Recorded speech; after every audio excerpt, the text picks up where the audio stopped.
Good afternoon, student. Today we discuss the second lecture of the chapter name Political Party. First lecture you learn why do you need political parties, then how many political parties we should have, and national political parties. Already you learn the concept of first topic. Okay, so this is the second lecture of the political party. Now one by one should be concept is very properly understand, and then solve the all type of assignment of this chapter. Okay, so one by one concept should be properly understand. This is the second part of the chapter.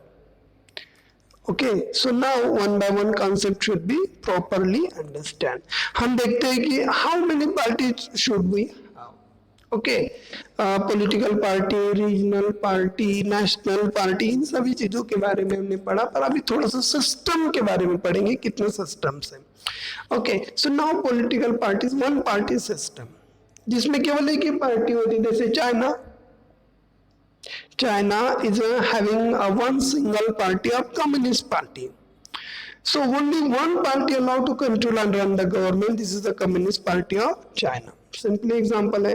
So we cannot consider one party system as a good option because they not democratic option. लेकिन हम इसको consider नहीं करेंगे. क्यों नहीं करेंगे भाई? क्योंकि वन पॉलिटिकल पार्टी में न अपोजिशन होता है न सपोर्ट होता है. अब तुम लोगों को ये लग रहा होगा कि सर अरे पॉलिटिकल पार्टी में एक ही पॉलिटिकल पार्टी है तो फिर इलेक्शन कैसे होते होंगे. इलेक्शन उनके कैसे हो, क्योंकि एक ही पार्टी है. तो इलेक्शन के ऐसा नहीं है. पॉलिटिकल पार्टी सिंबल तो एक ही रहता है, पर नाम पे इलेक्शन होता है. सदस्य मेंबर, जैसे आपके क्लास में 9th क्लास है और 9th क्लास का इलेक्शन हमने डिसाइड किया, तो आपका क्लास 9th ही रहेगा, पर 9th में खड़े होने वाले मेंबर 9th क्लास के होंगे. तो वो एक ही पार्टी. 9th क्लास इज मतलब आपका 10th क्लास मान लो. 10th class is one political party. अब उसका कोई नाम नहीं है और 10th क्लास में इलेक्शन लेना है, तो वो 10th क्लास के नाम से ही जाना जाए. 10th एक ये मेंबर, ये नाम, ये नाम, ये नाम. और इलेक्शन के थ्रू सिंपल होता है कि उसमें ही सदस्य 2 से 4 सदस्य खड़े रहते हैं और उसमें से इलेक्शन चॉइस होता है. तो वो क्लास 10 के ही रहेंगे, तो उसका कोई मतलब नहीं है. तो one single party, only one party is allowed to control and run the government and communist party of China. इसका एग्जांपल हो तो उसको हम कभी कंसीडर नहीं करते जो ऊपर के लेवल पे हो. Two party system, power usually change between two main parties. खासकर टू मेन पार्टीज कौन सी दो जगह पे आती है, एक इंग्लैंड और एक अमेरिका.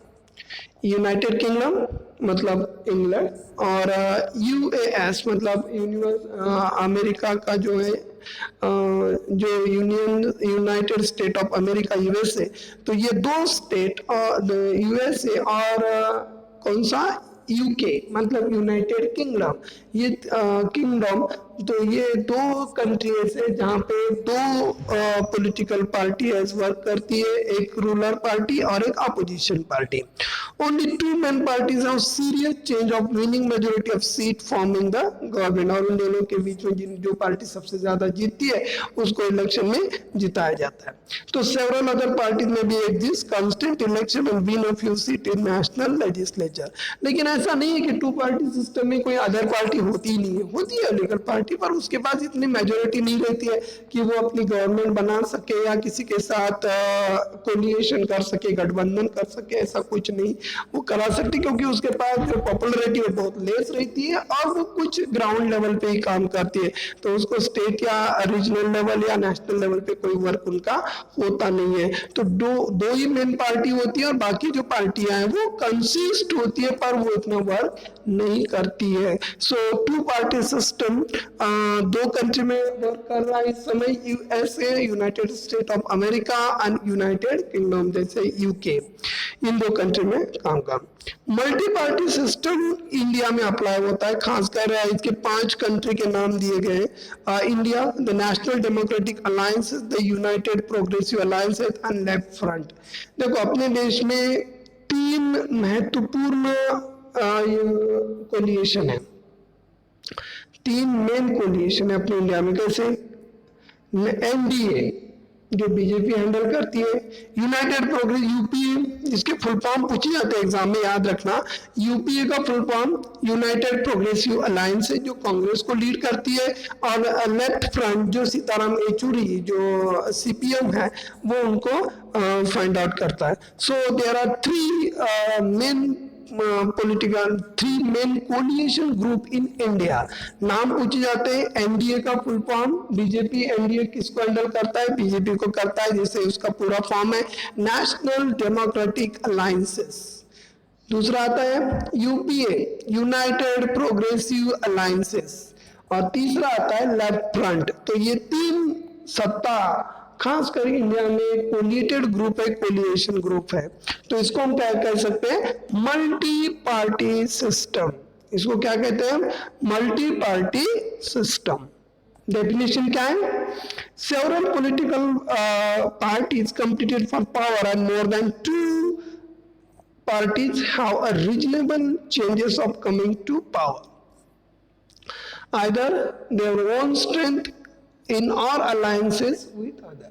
एक तो अलायंस करती है अदर पार्टियों के साथ, पहला, या तो खुद के दम पर चॉइस होती है, जैसे कांग्रेस अभी बीजेपी खुद के 2/3 बहुमत लेके लोकसभा में विन हुई, तो ये एक काम है।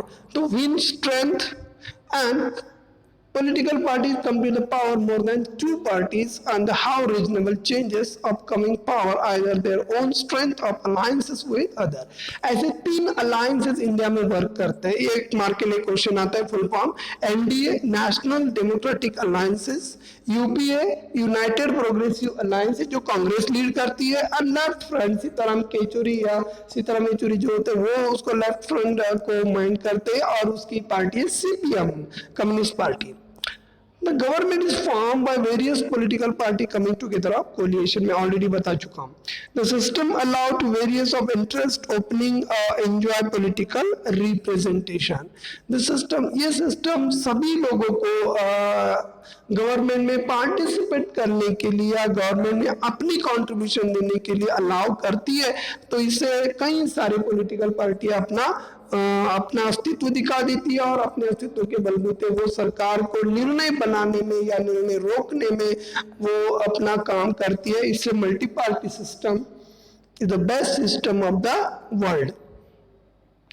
The party system evolved over a long time, depending on the nature, society, its social, regional diversity, its history of political and system of election। कुछ चीजें जो है इन्वॉल्व ऑफ लॉन्ग टाइम, ये जो सिस्टम है, ये मल्टी पार्टी सिस्टम बहुत देर तक काम करता है, depending on the nature and society. अगर उन लोगों का नेचर एंड सोसाइटी एक जैसी हो, उनके जो पॉलिसीज है वो एक जैसे हो, तो 100% वो वर्क करती है।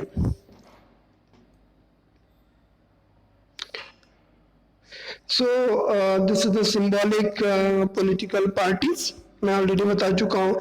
जैसे बहुजन समाजवादी पार्टी जो एलिफेंट है, कांग्रेस का हैंड है, सीपीएम है, या ये कम्युनिस्ट पार्टी सिस्टम है, या ये place of all India Trinamool Congress जो अभी पश्चिम बंगाल में जिसकी गवर्नमेंट है, उसका ये एक सिंबल है। घड़ी जो है वो नेशनल कांग्रेस पार्टी की, और लोटस जो है बहुजन समाजवादी बीजेपी का है, भारतीय जनता पार्टी का है। नेशनल पॉलिटिकल पार्टीज के बारे में पढ़ रहे हैं कि नेशनल पॉलिटिकल पार्टीज में किन किन चीजों पे होना चाहिए, बहुत मायने करता है, बहुत इंपॉर्टेंट पॉइंट है, इसको माइंड करें और अच्छे से लर्न करें, समझ ले। Country wide parties are national party, this are rule of various state. Okay, वो कई सारे स्टेट में काम करती है और पूरे देश में भी राज करती है। The party that secure at least 6% of total voter in Lok Sabha election और assembly election in 4 state win at least 4 seat in Lok Sabha recognize a national political party. एक नेशनल पॉलिटिकल पार्टी बनने के लिए उसकी रिकमेंडेशन क्या है, ये समझिए। क्या होता है? A party that secure at least 6% of total vote in Lok Sabha, at least उनको कम से कम 6% वोट मिलना चाहिए। कोई भी पॉलिटिकल पार्टी हो, उसको अगर कम से कम 6% वोट लोकसभा इलेक्शन में मिल जाते हैं या स्टेट के इलेक्शन में कम से कम 4 सीटें जीत पाती है, एंड 4 सीटें लोकसभा राज्यसभा के इलेक्शन में 4 और लोकसभा इलेक्शन में एटलीस्ट 4 सीट वो अगर जीतती है तो दोनों मिला के 8 सीट हुई, तब उस पॉलिटिकल पार्टी को नेशनल पॉलिटिकल पार्टी का दर्जा हासिल होता है। सो दिस ऐसे कितनी पॉलिटिकल पार्टी इंडिया में? There are 6 national recognized party in India, जो ऑलरेडी मैं आपको बता चुका हूं। एक एक करते हैं। इंडियन नेशनल कांग्रेस, अब आईएनसी, इंडियन जो सबसे बड़ी सत्ता में रही और उसको बनाया गया था 1885 में, 1885 को बनाया गया था, dominated Indian political and national state level. ये 70 साल तक देश में राज्य और केंद्र में सत्ता में रही है। सबसे लंबा सत्ता काल कांग्रेस का रहा है। खासकर रूलिंग पार्टी ऑफ सेंटर 1977, जो उसके बाद 1977 तक वो पूरे आजादी से लेके 1977 तक कांग्रेस पार्टी पूरी तरह से सत्ता में रही। उसके बाद सत्ता बदल हुआ और जब ग्रेट इमरजेंसी लगी इंदिरा गांधी के काल में, और इंदिरा गांधी के काल में इमरजेंसी लगने के बाद उसकी सत्ता को पूरी तरह से हारना पड़ा। लेकिन उसके बाद 3 साल बाद फिर कवर हुआ और 1980 to 89 तक 9 साल तक फिर उन्होंने 2 कार्यकाल पूरे किए।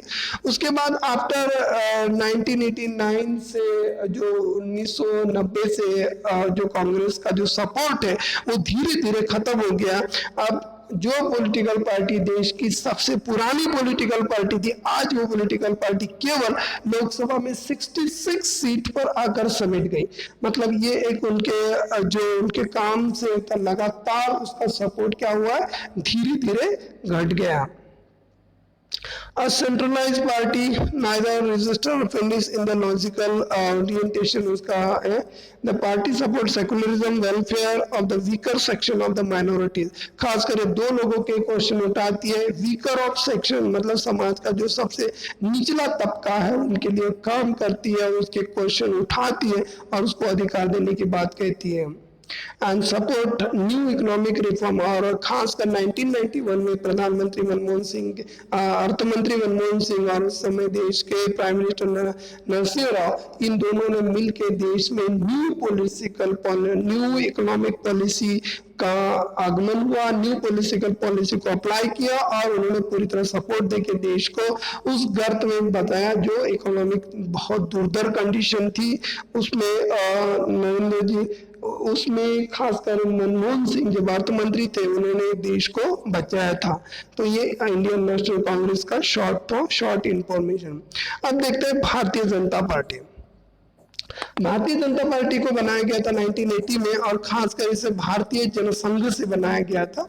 याद रखना, फाउंडेशन ईयर 1980 उसको बनाया गया भारतीय जनसंघ, और खासकर इसका जो मेन मुद्दा है वो हिंदुत्व है। ये किस मुद्दे पे इलेक्शन लड़ती है? हिंदुत्व पे लड़ती है। The party define is a concept of Indian neighbourhood and politics. खासकर ये राष्ट्र में national food and political party वो इस बात पे मानती है। Once full territorial and political integration Jammu Kashmir, उनके जीवन में उस पार्टी जब बनी थी तो उनका मेन मकसद था भारत के जम्मू कश्मीर जो एरिया है उसको इंडिया में ज्वाइन करना, और वो आर्टिकल 370 हटा के उन्होंने पूरा भी किया है। तीसरी चीज उनकी एक मेन आइडियोलॉजी थी uniform civil code to all the living in the country respective of region and ban of religion convergence. ये 2 काम करती है। एक तो यूनिफॉर्म सिविल कोड लाने के बारे में उन्होंने अपनी आइडियोलॉजी को बनाया है। दूसरी चीज वो किसी भी तरीके की रिलीजन ट्रांसपोर्टेशन के लिए रोकना चाहती है। कोई भी एक रिलीजन उन्होंने एक्सेप्ट किया दूसरे रिलीजन में नहीं जा सकता है, वो अपने रिलीजन में रहे।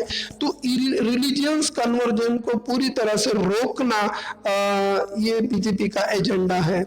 इन support of basic substantially increase in 1990, और 1990 से इलेक्शन बहुत तेजी के साथ उनका सपोर्ट बढ़ गया। आज वो गवर्नमेंट पूरी तरह से 100% दो तिहाई बहुमत से लोकसभा में जीत गई है और पिछले 10 साल से सत्ता पर आसीन है। Its support base early limited north and west, खासकर जो नॉर्थ और वेस्ट में है उनका जो एरिया है वो बहुत ही लिमिटेड है, आज भी लिमिटेड है, लेकिन अब उसका भी वहां सपोर्ट बढ़ा है। जैसे यूपी जैसा बड़ा स्टेट अब बीजेपी के हाथ में आया है तो उन पे भी वो उनको अपने राज करते हैं। साउथ ईस्ट नॉर्थ ईस्ट में अभी भी उनका कोई रूल नहीं है, साउथ में अभी भी बीजेपी का कोई खास प्रभाव नहीं है, या पश्चिम बंगाल के एरिया में वहां भी ईस्ट में भी कोई खास का प्रभाव नहीं आता है। 1998 में अटल बिहारी वाजपेयी के जमाने में वो उन्होंने एनडीए बनाया था, नेशनल डेमोक्रेटिक अलायंसेस बनाया था, एनडीए बनाया था और उसके तहत उन्होंने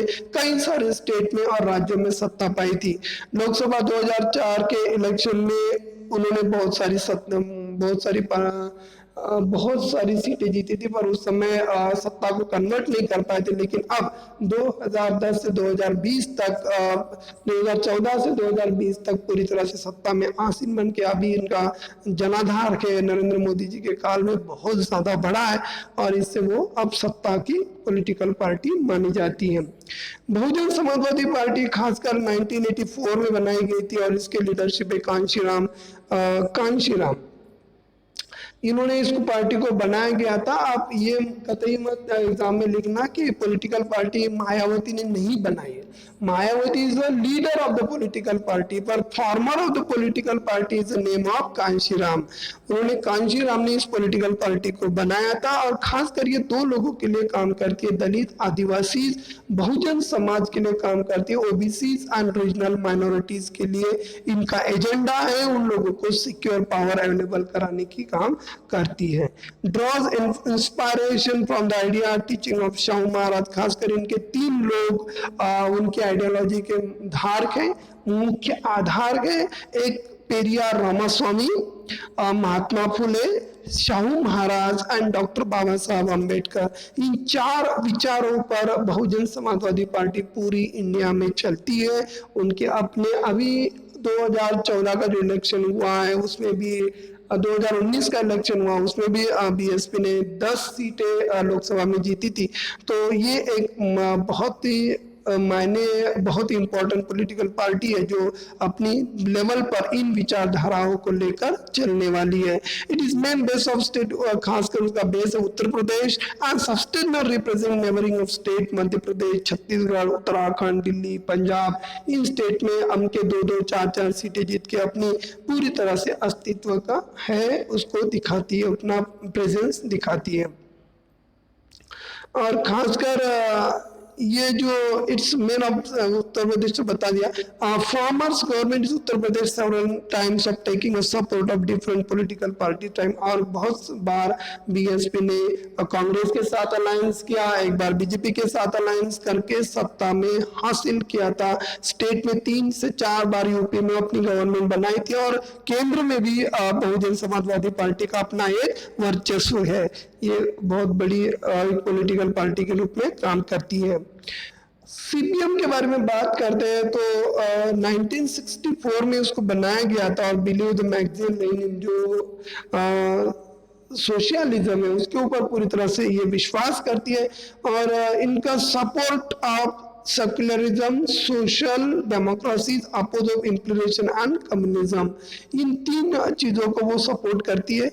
एक support socialism, secularism and democratic opposed to implementation of the communication. Accepted democratic election as a useful of helpful means of securing objective of the social economic justice in India. ये political party जो है communist political party social justice in India इन मुद्दों पर पूरी तरह से concentrate करती है। अब इंजॉय इसको वेस्ट बंगाल में जैसे तृणमूल कांग्रेस की सत्ता आने से पहले 70 साल तक सीपीएम का राज रहा। उन्होंने पश्चिम बंगाल जितने भी ईस्ट स्टेट है जैसे अरुणाचल प्रदेश से लेके वहाँ पे मेघालय तक पूरी तरह से सपोर्ट इन्हीं सीपीएम का था, लेकिन अब धीरे धीरे उसका जो सपोर्ट है वो कम होता रहा है। खासकर इन जो स्टेट है वेस्ट बंगाल, केरला आज भी है, त्रिपुरा, स्पेशली स्ट्रॉन्ग इन, और ये खासकर किन लोगों के लिए काम करती है? 5 लोगों के लिए काम करती है। एक पुअर, गरीब लोगों के लिए, फैक्ट्री वर्कर्स जो काम करने वाले वर्कर है उनके लिए काम करती है, फार्मर्स खेती करने वाले, एग्रीकल्चर लेबर्स एंड एंटलीजिस्टा, इन सभी लोगों के लिए वो काम करती है। Critical of new economic policies allow to free flow of foreign capital and goods in the country. वो फ्री फ्लो मतलब जो free flow of the capital, मतलब कैपिटल जो होता है, धन होता है, या उसको बनाने के लिए जो पूंजी लगती है, वो पूंजी गरीबों के हाथ में देने के पक्ष में ये पॉलिटिकल पार्टी हमेशा खड़ी रही है। और वेस्ट बंगाल में मिनिमम 30 साल तक विदाउट ब्रेक 30 इयर्स तक उन्होंने गवर्नमेंट बनाई थी पश्चिम बंगाल में। एंड करंटली सपोर्ट ऑफ ये पॉलिटिकल पार्टी यूपीए को अपना समर्थन देती है, जैसे प्रोग्रेसिव अलायंसेस, मतलब कांग्रेस ने जो गठबंधन बनाया था यूपीए, उस यूपीए को सीपीएम पूरी तरह से सपोर्ट करती है, बीजेपी को सपोर्ट नहीं करती है। दूसरी एक पॉलिटिकल पार्टी है सीपीआई। अब ये सीपीएम और सीपीआई एक साथ ही थी, लेकिन बाद में इन दोनों में झगड़ा हुआ तो अलग अलग हुई। लेकिन सबसे पुरानी पार्टी है 1925 में बनाई थी, वो है कम्युनिस्ट पार्टी ऑफ इंडिया। ये 1925 को बनाई गई थी और ये भी उसी तबकों को बिलोंग करती है। लेनिज्म, सेकुलरिज्म, डेमोक्रेसी, इन बातों को मानती है। वो हमेशा सब्स्टिट्यूशन एंड कम्युनिज्म फोर्स, जो खासकर जो कैपिटलाइज है या जो इंडस्ट्री है, उस इंडस्ट्री के बारे में लोगों को अगर प्राइवेटाइजेशन, उस प्राइवेटाइजेशन का ये बहुत ज्यादा अपोज करती है। और नेशनलाइज गवर्नमेंट रूल पे ये बहुत यकीन करती है पॉलिटिकल पार्टी। और become a weak after the split, जैसे 1964 तक ये बहुत स्ट्रॉन्ग पॉलिटिकल पार्टी के रूप में देश में उभरी थी, लेकिन 1964 में उन दोनों में विभाजन हुआ और इससे सीपीआईएम बनी, जो खासकर अभी मैंने आपको इसके जो पहले बताया था कि कम्युनिस्ट पार्टी एम बना था। और इस पॉलिटिकल पार्टी को कहां कहां सपोर्ट है? Kerala, West Bengal, Punjab, Andhra Pradesh and Tamil Nadu, 5 state में ये काम करती है। Advocate of coming together is all left parties building the strong left front। और ये सीपीआई जो सीताराम येचुरी की जो सीपीआई है, भारत की सबसे मजबूत लेफ्ट कंपनी माने, लेफ्ट इंडस्ट्री माने, लेफ्ट पॉलिटिकल पार्टी मानी जाती है। इन्होंने कई सारे गवर्नमेंट्स को सपोर्ट किया और खासकर ये भी पॉलिटिकल पार्टी है कम्युनिस्ट पार्टी ऑफ इंडिया, ये वो कांग्रेस के ने जो गठबंधन बनाया था यूपीए, उसको प्रोग्रेसिव अलायंसेस को ये पूरी तरह से सपोर्ट करती है। और एनसीपी, ये नेशनल कांग्रेस पार्टी जो शरद पवार ने उसको बनाया था, खासकर इसको 1999 में बनाया था। ये कांग्रेस से ही अलग, मतलब जो मेन कांग्रेस थी इंदिरा कांग्रेस, उससे अलग होके शरद पवार जी ने अपने लिए एक पॉलिटिकल पार्टी का फॉर्म किया था, उसे नेशनल पॉलिटिकल पार्टी कहते हैं, जिसका सिंबल घड़ी है। ओके, सो ये एक Gandhian secularism, equity, social justice and federalism, इन 5 मुद्दों पे खासकर ये काम करती है। ये पॉलिटिकल पार्टी कांग्रेस से ही अलग होके एक नई पॉलिटिकल पार्टी शरद पवार के द्वारा बनाई गई थी। Wants to hire offer of government country to natural and both born citizen of country, ये खासकर नेचुरल राइट पे पूरी तरह से प्रेस करती है। And wants to high offers offices of government to confine the natural born children of the country, जो प्रकृति ने उनको अधिकार दी, उसको अधिकार की रक्षा करना, ये पॉलिटिकल पार्टी का मेन एजेंडा है। और खासकर ये लोकसभा महाराष्ट्र में एक मेजर पार्टी के रूप में वर्क करती है। दूसरा इनका जो जन आधार है मेघालय और आसाम में भी 3 स्टेट में वर्क करती है, मणिपुर, मेघालय एंड आसाम, तीनों स्टेट में उन्होंने अपनी जो प्रेजेंस है वो दिखाई है और बहुत अच्छे से वर्क करती है, इसीलिए उसको स्टेट पार्टी की जगह पर नेशनल पॉलिटिकल पार्टी का दर्जा हासिल हुआ है। इन कोलिशन पार्टनर ऑफ महाराष्ट्र एक कांग्रेस के साथ कोलिशन पार्टी है। फिलहाल अभी शिवसेना, कांग्रेस और शिवसेना, कांग्रेस इन और एनसीपी, इन तीनों ने मिलके अभी महाराष्ट्र में गवर्नमेंट बनाई है, जिसके सीएम उद्धव ठाकरे जो बाबा साहब ठाकरे के बेटे हैं। और 2004 में ये एक यूनाइटेड मेंबर ऑफ जो यूपीए था उसकी मेंबर 2004 से ये यूपीए का मेंबर बनी हुई है। So this is the overall of second part of the chapter, second lecture of the chapter। हमने पॉलिटिकल पार्टी के बारे में पूरी इंफॉर्मेशन पढ़ी। खासकर हमने 1 political party system, 2 political party system, multiple party system, उसके बाद political parties, national political party का डेफिनेशन, उसके बाद हमने आईएनसी पढ़ा, BJP, Bahujan Samajwadi party, communist political party, national Congress political party. तो ये सारी चीजें हमने आज डिटेल्स पढ़ी। आप उसको लर्न करें और समझ ले कि पॉलिटिकल पार्टी किस तरीके से वर्क करती है। So this is a very easy chapter, you learn easiest way, try to understand and learn it, make your own notes and to solve the each and every assignment of the chapter। Okay, तब तक के लिए आप इसको learn करके रखें।